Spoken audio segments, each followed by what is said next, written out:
الرحمن الرحيم. اللهم صل وسلم على سيدنا محمد. عاملين ايه يا حبايب؟ ان شاء الله يا رب تكونوا بخير يا رب.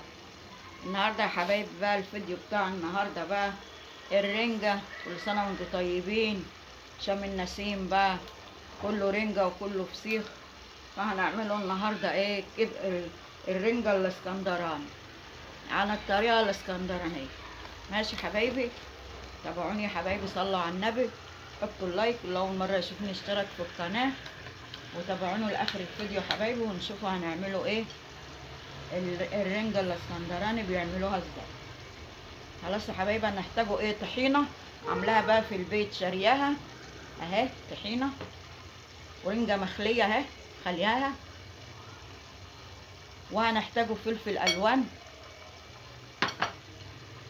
وطماطم مقطعة، هنحتاجوا ليمون، خل، كمون، فلفل اسمر، وكله قدامكم اهو.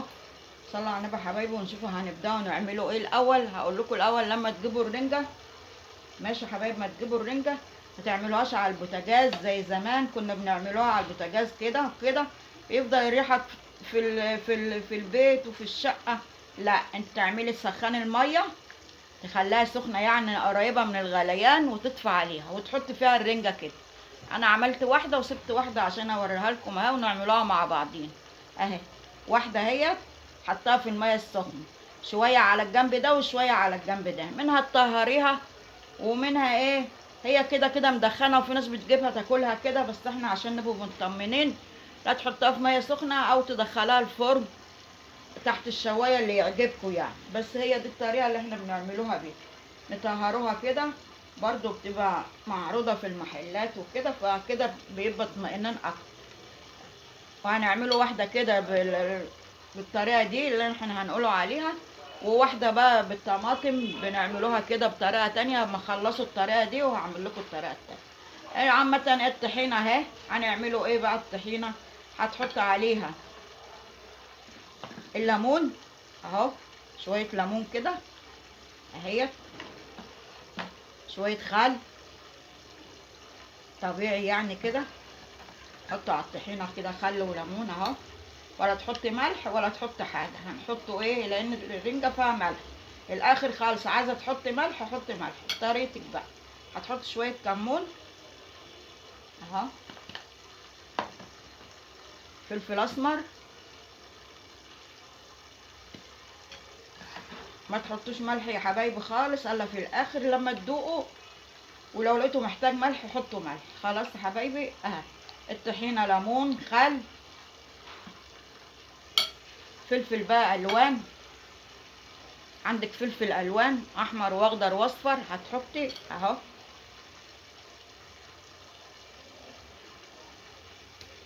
بصلايه، بصلايه متقطعه كده حتت صغيره حتت كبيره براحتك، هتحطي برضو كده اهي.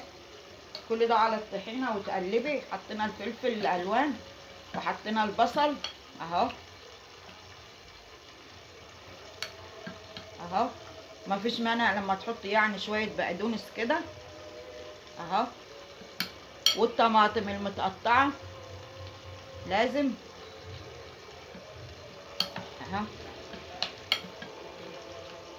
كله هتعمليه كده مع بعضيه كده اهو اهو. والاخر هتحط الرنج،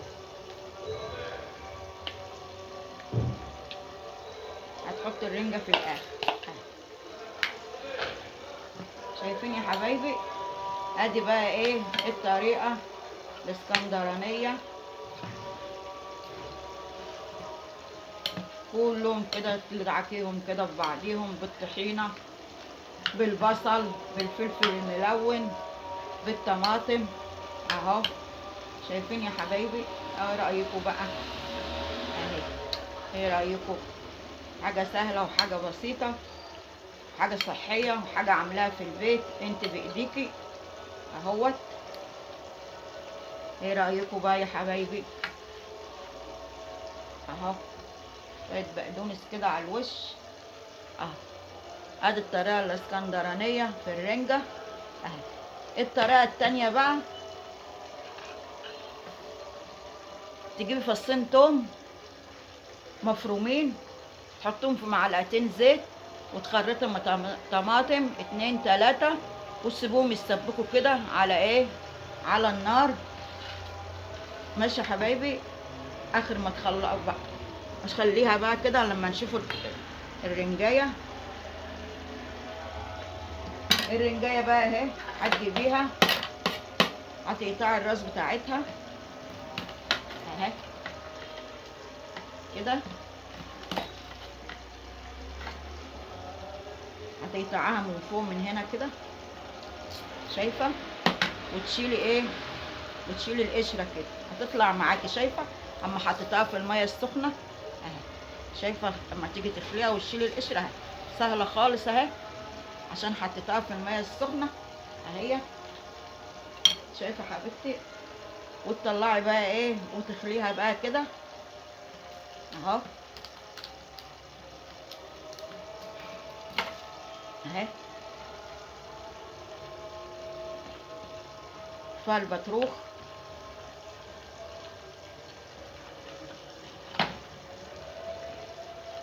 والشوكه طبعا اللي في النص دي سهله خالص لما تطلعيها. وده اهو ملهاش لازمه خالص، دي حاجات السمرة اللي هي اللي فيها دي اهي. شايفه الشوكه سهله خالص اهي.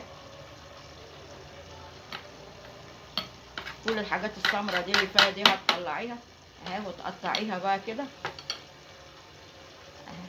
شايفه لما بتحطها بقى في الميه السخنه بتتطهر في نفس الوقت، القشره تلاقيها طالعه كده سهله وبسيطه، ولا تضايقك في التقشير ولا في الخلي بتاعها ولا اي حاجه. تخليها كده سهله خالص وبسيطه، وتقطعيها بقى كده يا حبيبتي اهي. شايفه الحته بحتتها اهي اهي. هتقطعيها بقى كده، تشيلي الحته السمرة دي اللي فيها دي عشان بتبقى فيها شوك اهي ملهاش لازمه اهي. وتقطعيها بقى حتت بقى صغيره زي ما انت عايزه، حتت كبيره. شايفه شايفه الحته اهي. عايزه الطريقه دي اعملي، عايزه الطريقه دي اعملي. هنحطه بقى عليها ايه، خل برضو اهي وليمون اهو. وما تحطيش ملح الا لما تدوقي الاول لقيتها محتاج. ودي بقى دي بقى اللي عملناها بقى دي طماطميتين مسبكين، هتروح حاطه بقى دي على دي كده. اول ما تخليها تلاقيها اتسبكت على النار تطفيها وتحطي فيها الرنج. ما تحطيش الرنجة على النار والطماطم على النار عشان ما تبقاش حادقه وتحدق منك وتبقى حادقه. لا، اول ما تتسبك الطماطم حطي فيها الرنجة واطفي عليها على طول. انا عملتها عشان ما اطولش عليكم الفيديو اهي يا حبيبتي. شايفين؟ صلوا على النبي حبايبي، حطوا اللايك، ولو اول مره يشوفني يشترك في القناه، واعملوا الطريقه دي والطريقه دي وهيعجبكم الطريقتين اهو. شايفين الطريقه الصحيه دي؟ انا عملت لكم الطريقه الصحيه بتاعت الاتنين. عايزين دي اعملوا دي، عايزين دو اعملوا دي. وحطوا لايك يا حبايبي واشتركوا في القناه وتابعوني، حاجتنا كلها على قد الايد. ماشي يا حبايبي، تابعوني هعمل لكم حاجتنا كلها. وطبعا تجيبوا بقى خس، هتجيبي خس بقى وتحطي حاجات خضرة كده جنبها، تعملي بصل كده. كل سنة وانتم طيبين، عاد الله عليكم بالخير يا رب. حطوا لايك يا حبايبي واشتركوا في القناة، وانا بحبكم كلكم اللي في مصر واللي برا مصر. وتابعوني يا حبايبي، وكل سنة وانتم